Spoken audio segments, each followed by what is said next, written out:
ஆந்திர மாநிலம் திருப்பதி அருகே உள்ள சிவன் கோவிலில் கலெக்ஷனை பிரித்துக் கொள்வது தொடர்பாக அர்ச்சகர்களிடையே மோதல் ஏற்பட்ட சிசிடிவி காட்சி வெளியாகியுள்ளது. அர்ச்சகர்கள் இடையிலான மோதலின் பரபரப்பு பின்னணி என்ன?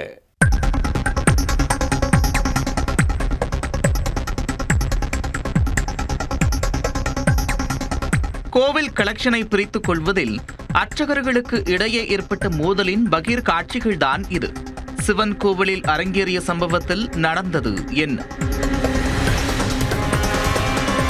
தெலுங்கு பேசும் மக்களுக்கு தற்போது கார்த்திகை மாதம் என்பதால் ஆந்திரா மற்றும் தெலுங்கானாவில் உள்ள சிவன் கோவில்களில் பக்தர்கள் கூட்டம் அலைமோதுகிறது. இதனால் உண்டியல் காணிக்கை மூலம் கோவில்களுக்கு கிடைக்கும் வருமானம் அதிகரித்து கோவிலை சுற்றியிருக்கும் கடைகளிலும் வியாபாரம் சூடுபிடித்துள்ளது. அந்த வகையில் திருப்பதி மாவட்டம் தலக்கோனா பகுதியில் உள்ள சித்தேஸ்வர சுவாமி கோவிலுக்கு ஏராளமான பக்தர்கள் குவிந்து வருகின்றனர். கூட்டத்தை சமாளிக்க அங்குள்ள அர்ச்சகர்கள் சுழற்சி முறையில் பணியாற்றி வருகின்றனர். இந்நிலையில் ஷிப்ட் முடிந்து வீடு திரும்பிய அர்ச்சகர் ஒருவருக்கு முறையாக கலெக்ஷன் தொகையை பிரித்துக் கொடுக்கவில்லை என்பதில் வாக்குவாதம் ஏற்பட்டது.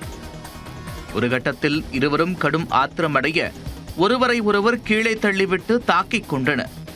தற்போது இந்த சம்பவம் பெரும் சர்ச்சையாகியுள்ளது. கோவில் வளாகத்தில் தாக்குதலில் ஈடுபட்ட அர்ச்சகர்கள் மீது நடவடிக்கை எடுக்க வேண்டும் என்று பக்தர்கள் கோரிக்கை விடுத்துள்ளனர்.